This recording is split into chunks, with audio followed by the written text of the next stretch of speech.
আরও বিপাকে তৃণমূল কাউন্সিলর সুশান্ত ঘোষ। এবার নথি জাল করে ৩.৫ লক্ষ টাকায় ফুটপাতের দোকান বিক্রির অভিযোগে দায়ের হল এফআইআর।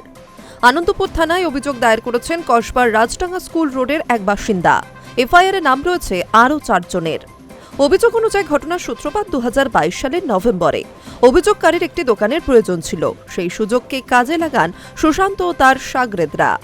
অভিযোগকারীকে আনন্দপুর রোডের রুবি ক্রসিং এর কাছে ফুটপাতে একটি ৭ ফুটের দোকান পাইয়ে দেওয়ার আশ্বাস দেন তিনি।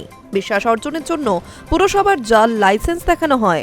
বুঝতে না পেরে জালিয়াতির ফাঁদে পড়ে অভিযুক্তদের মোটা টাকা দিয়ে দেন অভিযোগকারী। টাকা সংগ্রহের পর অভিযুক্তরা উল্টো সুর গাইতে শুরু করে।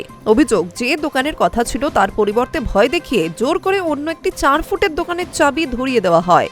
এই ছোট ঘরটি মূলত Ruby market committee ambulance room হিসেবে ব্যবহার করত। এছাড়াও এর কোনো সরকারি লাইসেন্সও ছিল না। এতদিন অভিযোগকারী কাউন্সিলর সুশান্ত ঘোষ ও তার সহযোগীদের ভয়ে মুখ খুলতে পারেননি। নতুন সরকার দায়িত্ব নেওয়ার পর প্রতারিত ব্যবসায়ী আনন্দপুর থানায় যান।